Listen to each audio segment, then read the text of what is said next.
Yeah. And so, I mean, I feel like some parents would do this. No disrespect, but They exist. one of my daughters is autistic. And I can't having a child who has autism, there's difficult days, but it makes the good days better.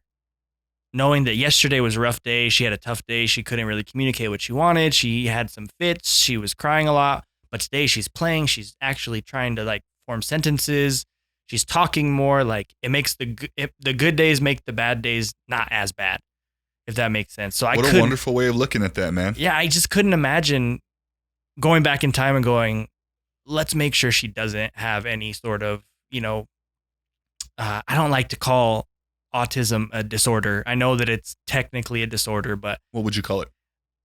Yeah. What would be the proper term? I don't know that I don't know that I could think of a term, but this is the way I put it to people who don't have experience with autism. So I'm autistic, and a lot of people wouldn't realize that. There's different spectrums of autism. There's, high, medium, low.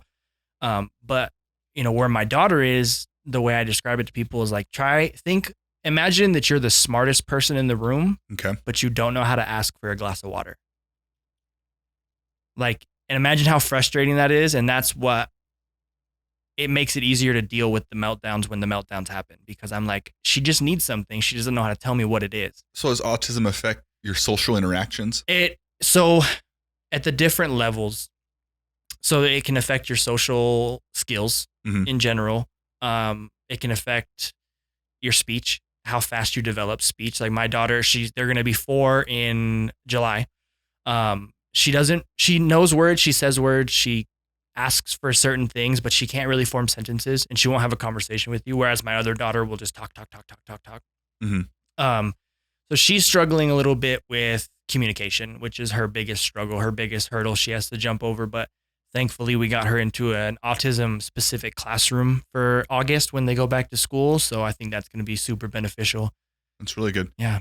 So that, and Daryl does stuff like that too, by the way, if you ever need an extra resource. Oh, nice. He specializes in speech stuff. Yeah. And he would tell you better than I could. Yeah. But I know for a fact, if you need, I'm sure you have plenty of resources, but if you ever need information or help with that, let me know. That'd be awesome. Yeah. That's interesting because I never thought of it like that. So you're saying, yeah, that's interesting. Being the smartest person in the room, but you just don't know how to communicate that or communicate the things that you're doing, right? Yeah. She's a genius. She knows where everything is in the house. She'll just walk and go get something. And if she can't open it, she'll just bring it to you. Are you getting to the point where you're figuring out based off the way you know your daughter, what she's trying to tell you? Yeah, a little bit. When she's getting a little fussy, certain sounds tell me, oh, she's hungry or, oh, she's tired. You know what I mean? Certain things, once we start getting to the point where she has more cues for what exactly she wants, both kids love tortillas with butter. That's the snack. That was the snack when I was young too. Dude, I'm saying, I get it. Save a lot of money. Yes, I do. So, we go down the list. Does she want cookies? Does she want a popsicle? Does she want, an Uncrustable? And it almost always is a tortilla with butter. So I should probably just learn it. Tortilla with butter, and then if she doesn't react to that, it's something different. Yeah, Start the other way. Right. I should just flip the scale. But yeah, no, I'm starting to learn a little bit just based off of what the sound she makes or the noise she makes is, and how intense the upset is that she's showing. And does that change as she gets older? It has. Yeah. And again, now that she's able to kind of, I know where my water bottles are, I'm going to go grab a water bottle. It's become so much easier because the list now is just what kind of food does she want that she can't get for herself? When before it was does she want a bottle? Does she want water? Does she want, you know what I mean? The list goes on and on.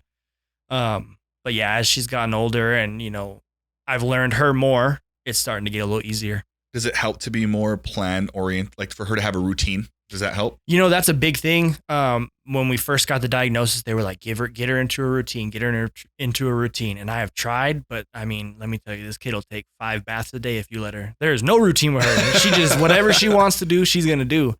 But again, she'll grab my hand and take me to the bathroom. And that's her telling me, hey, I want to get in the tub. Yeah. So we try to stay on a routine a little bit. Within maybe 30 minutes, we'll do lunch. If we normally do lunch at 12, we try to do it before 12:30, things like that. And it has helped. Bedtime is kind of rough because sometimes they'll just fall asleep. And Lily, especially, that's the one with autism.